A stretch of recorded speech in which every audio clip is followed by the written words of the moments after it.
화평을 구하는 이에게 화평케 하는 자는 복이 있나니 저희가 하나님의 아들이라 일컬음을 받을 것이며. 마태복음 5장 9절. 화평케 하는 성도는 참 복됩니다. 그대는 하나님의 아들이라 일컬음을 받을 것이기 때문입니다. 평강의 왕 예수 그리스도께서 주신 평화가 마음에 있어 머무는 곳마다 평화의 공동체를 만들어 갑니다. 그러나 인간의 타락과 탐욕의 죄로 말미암아 인간 역사는 전쟁으로 점철되었다 해도 과언이 아닙니다. 학자들은 말하길 평화기보다 전쟁기가 더 길다고 합니다. 20세기에 발생한 두 번의 세계대전은 일찍이 역사에 없었던 참혹하게 많은 인간이 희생된 전쟁이었습니다. 기원전 3000년경부터 발생한 전쟁으로 인한 사망자 수의 90% 가까이가 1500년에서 2000년도 사이에 일어난 전쟁에서 사망한 숫자라고 합니다. 전쟁 무기가 발달할수록 전쟁을 수단으로 한 인간의 탐욕은 마침내 자기괴멸이라는 자가 당착에 부딪히고 맙니다.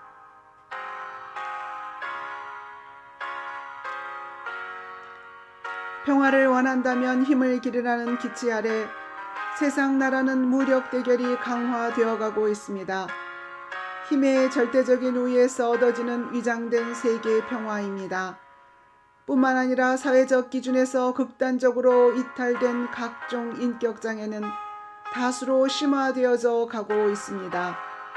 이와 같은 현대사회의 요동치는 변화 속에서 미래에 대한 불확실성과 불안감은 날로 더하여져 갑니다. 사실상 예수 그리스도를 믿지 않는 사람들은 정신적 공황 상태에 있다고 할 수 있습니다. 악인에게는 평강이 없다고 이사야 57장 21절에 하나님께서 분명히 말씀하십니다. 하지만 이와 같은 세상에 살고 있는 성도들에게 예수 그리스도께서 들려주시는 말씀은 이렇습니다.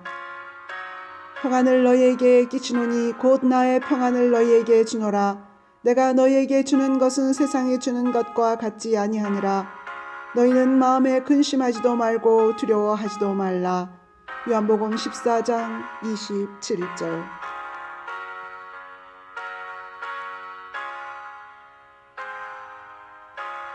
예수님께서는 세상과 다른 하늘의 평화를 주신다고 말씀하십니다.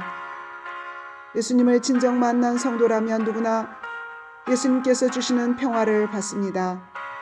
주머니에 돈이 없어도 마음에 주시는 평화를 누리며 살았던 경험이 제게도 있습니다. 그런데 생활 수준이 나아져 가면서 물질이 가져다주는 풍요가 행복과 평안인 양 거기에 젖어서 살아갑니다. 문제는 재산이나 소유했던 것들을 잃게 될 때 불안과 공포감에 휩싸인다는 겁니다. 왜일까요?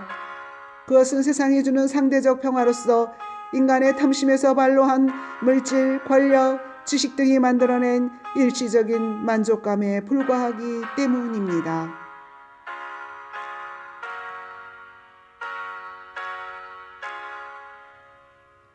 십자가에서 화목제물이 되신 예수님께서 주시는 평화는 소유나 환경에 무관하며 세상의 것들에게 영향받지 않는 평화입니다. 세상에 있는 제한적 평화가 아닙니다. 하나님께서는 이 하늘의 평화를 개인과 가정, 집집마다 전하기를 원하시며 먼 데 있거나 가까운 데 있는 이들에게 평화를 선포하셨습니다. 하나님을 전심으로 찾는 이들에게 이 평화를 사방에 두루 주신다고 역대하 15장 15절에 말씀하십니다. 기도하는 사람 아브라함은 하나님의 약속된 평화가 마음에 거했을 때 여유 있는 넉넉한 마음으로 조카 롯에게 모든 것을 양보할 수 있었습니다.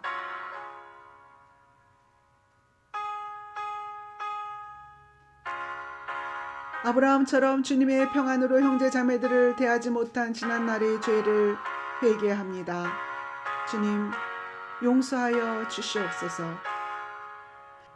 주님께서는 빌립보서 4장 6절 7절에 아무것도 염려하지 말고 오직 모든 일에 기도와 간구로 너희 구할 것을 감사함으로 하나님께 아뢰어라. 그리하면 모든 생각을 뛰어넘는 하나님의 평강이 그리스도 예수 안에서 너희 생각과 마음을 지키시리라. 이 말씀에 순종하여 주님께서 주신 평화 잃어버리지 않도록 기도하기 원합니다. 또한 아버지 하나님과 주 예수 그리스도께로부터 평안과 믿음을 겸한 사랑이 형제들에게 있기를 원합니다. 에베소서 6장 23절. 아멘.